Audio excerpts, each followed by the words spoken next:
Assalamualaikum warahmatullahi wabarakatuh.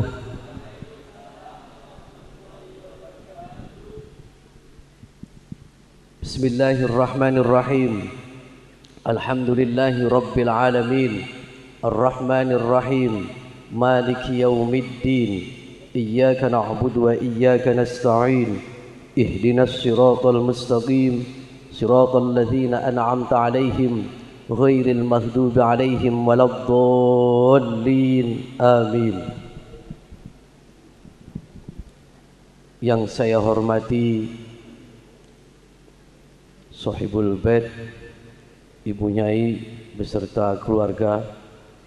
Yang saya hormati para kiai, para ustadz, para sesepuh. Yang saya hormati para santri, semua hadirin, bapak-bapak dan ibu-ibu semua yang hadir di sini, yang mudah-mudahan kita semua selalu dalam lindungan Allah Subhanahu wa taala. Alhamdulillah, pada kesempatan sore yang berbahagia ini kita bisa berkumpul bersilaturahmi di tempat ini, di pesantren ini. Mudah-mudahan silaturahmi kita tidak hanya pada siang hari ini, akan tetapi kita berharap meminta kepada Allah mudah-mudahan silaturahmi kita bisa kembali terjadi bersama-sama dengan selamat yaumul qiyamah, yaumul mahsyar. Amin Allahumma. Pertama-tama dan yang paling utama, marilah kita panjatkan puja dan puji syukur kita kepada Allah Subhanahu wa taala. Salawat dan salam mari kita limpahkan kepada junjungan Nabi kita Muhammad sallallahu alaihi wasallam. Hadirin bapak-bapak dan ibu-ibu yang saya hormati, sebelumnya saya mohon maaf, ini baru datang langsung ngomong ngecaprak banget. Saya baru datang nih, padahal saya sul adab ini. Banyak sesepuh-sesepuh, banyak kiai-kiai. Kan tapi saya cuman akan menyampaikan beberapa pengalaman-pengalaman saya. Dulu saya dibimbing dan dulu saya belajar kepada guru saya, Allahumma yarham beliau, dan kita doakan bersama-sama mudah-mudahan beliau diberikan tempat oleh Allah sebaik-baiknya tempat di surga. Amin Allahumma. Dan saya minta dengan ikhlasnya untuk memberikan hadiah Fatihah untuk beliau. Al-Fatihah.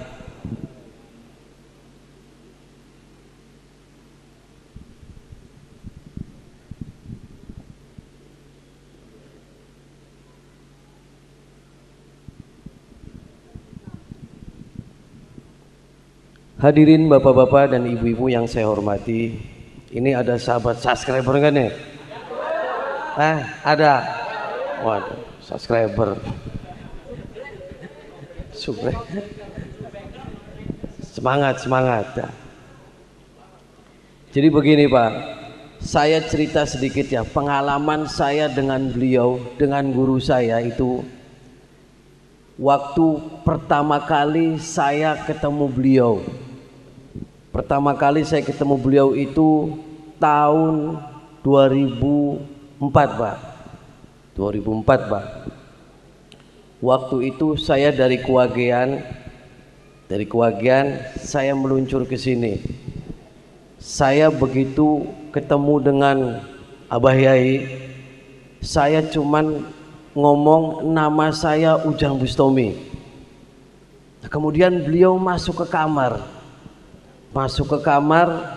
Setelah itu beliau menemuin saya lagi dan beliau langsung hafal bin saya sampai 7 Pak. Jadi saya itu padahal nggak ngomong saya anaknya siapa, saya kakeknya siapa, saya buyutnya siapa, saya nggak ngomong kan. Tapi ketika saya ngomong nama saya Ujang Bustomi dari Cirebon, beliau masuk ke kamar, keluar lagi langsung menyebutkan 7 bin. Itu saya langsung kaget Pak. Waduh.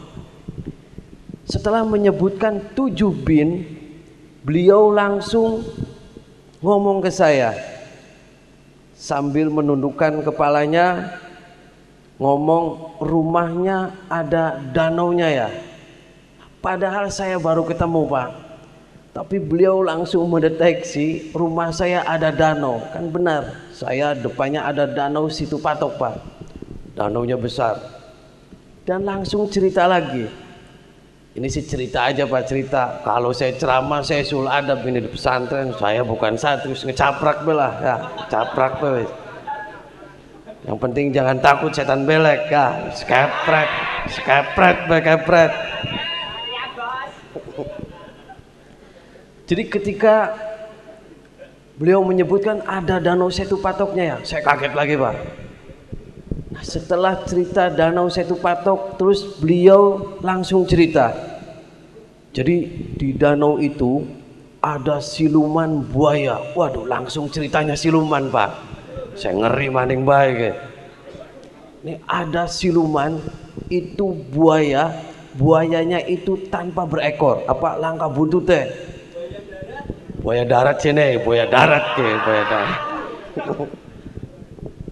Nah terus cerita di danau itu ada penguasa gaibnya. Terus cerita jangan panjang-panjang lah. Setelah cerita tentang siluman dan penunggu daripada danau Situ Patok, beliau langsung ngomong lagi. Di desa kamu itu ada sekitar masih sisa 17 dukun santet. Waduh, saya kaget lagi aja Pak. Jadi ini dukun santet, ini namanya ini, namanya ini, namanya ini, yang satu ini sebelah rumah, semuanya tahu Pak. Jadi saya kaget. Jadi saya sih iya bela, iya siap. Nah, setelah itu saya ngobrol panjang. Waktu itu saya ditanya umur berapa. Saya masih 22 tahun. Oh 22 tahun. 22 tahun kata Pak Ishak. Kalau menurut ilmu hikmah itu masih mentah, masih anak-anak, masih belum bisa. Akan tetapi ketika saya melihat bin itu turunan lebih kuat, santai aja, tenang. Nanti saya bantu. Kenapa? Kan waktu ini saya curhat sampai nangis Pak sama beliau. Karena waktu itu saya masih di pesantren, saya ditinggal oleh abah saya dan abah saya juga seorang praktisi. Makanya saya ketemu beliau, saya curhat banyak. Dan akhirnya saya disuruh tinggal dulu di sini. Dah di sini dulu. Di sini terus saya digembleng sama beliau. Nah, setelah digembleng beberapa hari hampir sebulan terus saya disuruh pulang, sudah sana lanjutkan. Nanti kalau ada apa-apa beberapa kali datang lagi ke sini dan kita komunikasikan. Jadi itu singkat awal ceritanya, Pak. Nah, terus lama pas 1 tahun, Pak. 1 tahun itu ada seorang dukun santet yang datang ke rumah. Wis ceritanya santet belah wis ya. Sesuai setan belek udah. Jadi ada dukun santet ceritanya itu rambutnya gondrong. Nah itu 5 rumah dari rumah saya. Itu datang Pak. Datang itu gentleman itu keren. Datang assalamualaikum langsung duduk. Dia langsung ngomong, nanti seminggu lagi nunggu ya, kamu akan mati. Waduh, saya kayak disambar geledek deh, kaget saya, langsung seminggu mati. Nah, saya waktu itu saya telepon Pak Yai, tadi sore saya ada yang datangin, dukun santet. Dia ngomong, saya 7 hari lagi mati. Waduh, Pak Yai hanya ketawa. Bentar, siapa namanya? Saya diucapin namanya ini. Nah, beliau nanti malam saya telepon. Terus ketika malam ditelepon, itu bukan lawan kamu. Nanti besok malam ditungguin, pasti itu orang akan datang di depan rumah. Tungguin. Nah, saya siap, saya siap aja lah. Nah, ketika malam jam 1:30, betul Pak, datang. Bawa menyan, bawa tasbih di depan rumah saya Pak, 1:30 malam. Datang, itu datang wirid, wah saya telepon, iya Pak Yai datang. Udah nanti sejam atau sejam setengah lagi. Nah sekarang kamu ambil air wudhu, kamu menghadap kiblat, baca ini. Nah, nanti jangan kaget kalau di depan sajadah itu ada benda, terus nanti ada ledakan. Ya siap. Saya baca yang sesuai diperintahkan oleh Pak Yai. Saya baca. Betul Pak. Begitu sejam lu, di depan sajadah saya Pak, apa Pak yang datang? Beling semua Pak. Waduh. Terus saya kumpulin, itu dapat 1,5 kresek Pak, saking banyaknya beling. Nah terus saya intip orangnya, oh orangnya sudah nggak ada. Nah itu berlanjut sampai 7 malam Pak. Nah pas itu yang malam keempat, saya itu lupa ketiduran. Saya sempat dilempar dari tempat tidur saya Pak. Dilempar itu sampai benjut gini, menyong-nyong, ngerti menyong-nyong? Kayak curut monyong. Saya dilempar. Waduh saya kaget, saya langsung wudhu lagi. Singkat cerita, sampai ke 7 malam saya ngelihat dia bawa kayak semacam tikar. Saya langsung telepon Pak Yai lagi, waktu itu belum tidur. Nah nanti ini malam terakhir katanya, lihat aja nanti dia mau ngerjain apa ya. Terus karena ini malam penentuan, setelah itu nanti apa yang akan terjadi. Jadi saya penasaran Pak. Depan saya ambil wudhu dan saya langsung menghadap kiblat, saya sholat. Setelah saya sholat, saya langsung berhadap-hadapan Pak dengan orang itu. Kehalang tembok sama kaca aja, saya di dalam rumah, dia di luar rumah. Dia itu menyalakan korek Pak. Korek pentol bro, korek pentol kah? Pentol karena pentolnya. Jadi nyalain, itu dari mulai nyala kecil Pak, sampai muter begitu Pak. Kayak sesosok banaspati makin gede, itu mau ngantem saya yang di depan kaca, di dalam kaca. Jarak 1 meter, api itu berhenti. Ketika berhenti, mundur lagi, naik ke atas, langsung ke belakang rumah, pohon kelapa saya terbakar. Setelah itu pas 3:30 subuh, saya diem baik. Terus siangnya saya telepon, udah sekarang tunggu 4 atau 5 hari lagi, siapa yang mati? Waduh saya kaget. Saya telepon Pak Yai ngomongnya 4, nanti ada yang akan mati. Saya makin kaget Pak, yang mati siapa nih? Nah ternyata setan beleknya Pak yang klenger. Nah, setan beleknya klenger. Nah, itu adalah beberapa cerita Pak, cerita. Ya Pak, ngerti nggak Pak saya cerita Pak? Ngelongop Pak. Jadi begitu diantara saya komunikasi dengan beliau, dan ada lagi ketika beliau datang ke rumah saya. Waktu itu sama Pak Tado, saya undang Pak Yai itu ke rumah saya, dan Mas Amin juga ikut, insya Allah lah, masih ingat. Waktu itu ke rumah saya, Pak Yai minta kamar, saya minta kamar, siapkan kamar. Oh siap. Jadi siapkan kamar. Mau ngapain baik? Saya mau jalan-jalan. Oh, jalan-jalan masuk kamar. Saya penasaran dengan Danau Setu Patok. Saya diem baik. Ya wis siap, saya siapin kamar. 3 jam sebelum keluar ngobrol. Tadi saya habis jalan-jalan. Jalan-jalan kemana Pak ya, kan kamarnya dikunci. Saya terbang. Saya jalan-jalan di situ melihat di Danau Setu itu luar biasa silumannya, ada siluman ini, dan saya banyak. Sampai di sini ada makam di sini, sampai di sini ada yang namanya jin. Itu selalu ngumpulin ikan. Kalau lagi musim kemarau, jin ini ngumpulin ikan. Kalau nanti musim hujan, ikannya disebar lagi. Sampai cerita begitu. Nah, itulah kelebihan-kelebihan beliau Pak. Jadi banyak orang yang tidak tahu, karena dulu kalau saya itu kan orangnya ngecaprak Pak. Saya penasaran apa yang dalam hati saya, unek-uneknya saya pasti ungkapkan ke Pak Yai. Sampai terakhir, sampai meninggalnya, yang belum dikasih itu saya sama Pak Yai itu pasang susuk cuma ditiup aja Pak. Gitu. Itu penasaran Pak. Karena dulu saya pernah cerita, Pak Yai ini marak sekali pemasangan susuk, akan tetapi banyaknya manual. Nah Pak Ishak itu praktek Pak, praktek ada jarum, itu cukup ditiup saja, langsung apa yang dituju masuk. Nah saya itu sampai terakhir nggak dikasih-kasih, ngomong jangan, nanti banyak cewek-cewek yang datang. Saya aja ini saya tinggalin karena banyak cewek-cewek segini-gini datang, jadi saya nyerah katanya. Nah sampai terakhir pertemuan saya terakhir itu menjelang Ramadan, 1 hari menjelang Ramadan. Saya pertemuan dengan Pak Yai itu, saya ngobrol banyak, tanya jawab hampir 1 jam. Nah di situ sampai terakhir pun nggak dikasih. Ilmu yang lain sih semua dikasih Pak. Sampai saya penasaran, saya cara ngobatin orang gila gimana. Sampai saya cara ngepret setan belek gimana, semua dicatat. Itu pertemuan terakhir saya bulan Rowah menjelang Ramadan, 1 hari menjelang Ramadan Pak, pertemuan. Karena saya kalau 6 bulan sekali saya pasti telepon Pak Yai itu, saya minta untuk dimandiin Pak sama beliau. Alhamdulillah beliau mandiin pakai Nurul Hikmah itu. Nurul Hikmah saya mandiin sama Abah Yai. Jadi saya rutin setiap 6 bulan. Nah itu terakhir pertemuan saya dengan beliau.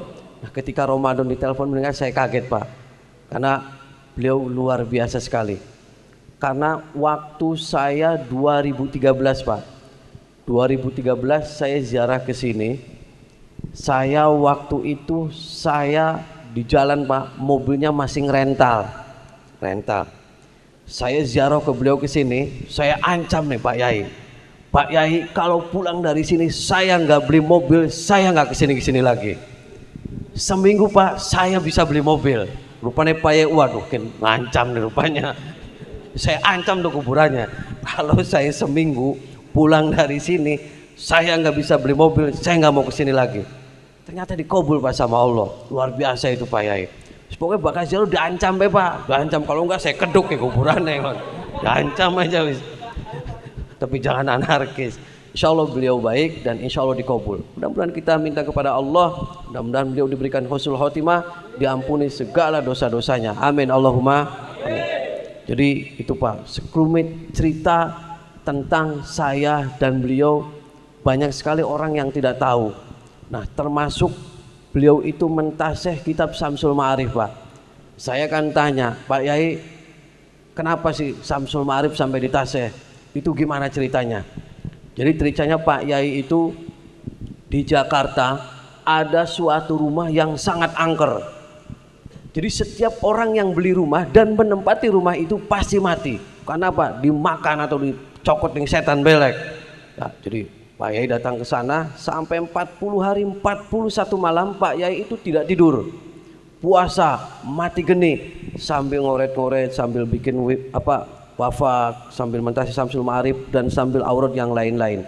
Sampai 41 hari 41 malam setannya semua kebakar semua. Nah itu pengalaman-pengalaman beliau yang selalu saya nanya, karena saya penasaran Pak.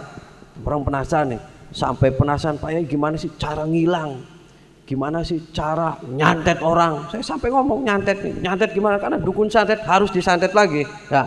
Tapi jangan, ya nggak bisa, jangan nyantet, nanti malah makan sendiri nih, senjata makan tuan. Jangan, ngaji aja ngaji ya. Jadi begitu Pak. Insya Allah beliau orang yang sangat luar biasa Pak, bagi saya dan mungkin bagi keluarga dan bagi semua yang pernah dijazahi dan mengijazahkan. Karena beliau itu selalu keliling pengijazahan itu, yang selalu mengikuti beliau sudah tidak asing lagi lah dengan asma-asmanya. Dari mulai Asma Nurul Hikmah, Asma Suryani, Asma Tusuk Jarum, Asma James, Asma Sungai Raja, Asma Mahrubi dan asma-asma yang lain Pak. Ya Pak, semua ada yang pernah ikut ijazah dengan Pak Yai ada? Ada nggak di sini ada? Belum ya? Nggak pernah ketemu. Ini yang tua-tua pernah ikut pengijazahan. Sampai terakhir Pak, saya ketemu terakhir ada orang datang satu mobil ke sini mau minta dibacok, saking lagi ngobrol sama saya, cuman diambil pecinya beliau aja Pak. Ini peci taruh di ember, airnya diminum langsung ditajrib, langsung Pak dites, cuman pecinya aja dicemplungin di air tuh. Kehebatannya beliau Pak. Jadi orang sini sih nggak mungkin ngerti nih yang begini-begini ya. Jadi kita jangan pernah lah takut setan belek, setan engklek, jangan pernah. Takut satu hanya kepada Allah Subhanahu. Jadi insya Allah mudah-mudahan kita semua yang hadir ini diakui santrinya beliau. Amin Allahumma amin. Jadi kalau yang merasa pengen diakui santrinya beliau, terus bacakan Fatihah, bacakan doa untuk beliau. dan juga terus dukung support pesantren ini Pak. Nah support pesantren ini, nah terus bantu di sini nih. Yang nggak bantu nggak nyumbang di sini nanti golongan setan belek lah. Nah setan belek. Insya Allah kalau nyumbang di sini Pak Yai nanti akan tahu 10.000 jadi 1.000 wis insya Allah ya Pak ya. Mudah-mudahan sekali lagi kita berharap di aku santrinya Pak Yai Ishak. Amin Allahumma amin. Hadirin bapak-bapak dan ibu-ibu yang saya hormati, itulah sekelumit cerita saja ya. Saya nggak tausiah, nggak bos ngecaprak pelah ya, caprak. Mudah-mudahan doakan saya Pak, doakan saya dan kita saling mendoakan. Mudah-mudahan kita semua selalu dalam lindungan Allah dan selalu diberikan husnul khotimah, diberikan kesuksesan fid dini wad dunya wal akhirah. Sekali lagi mari kita kirim Fatihah untuk beliau. Al-Fatihah.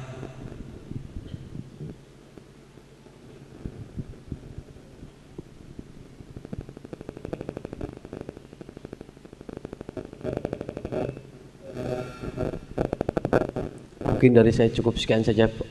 Wallahul muwaffiq ila aqwamit thoriq. Wassalamualaikum warahmatullahi wabarakatuh.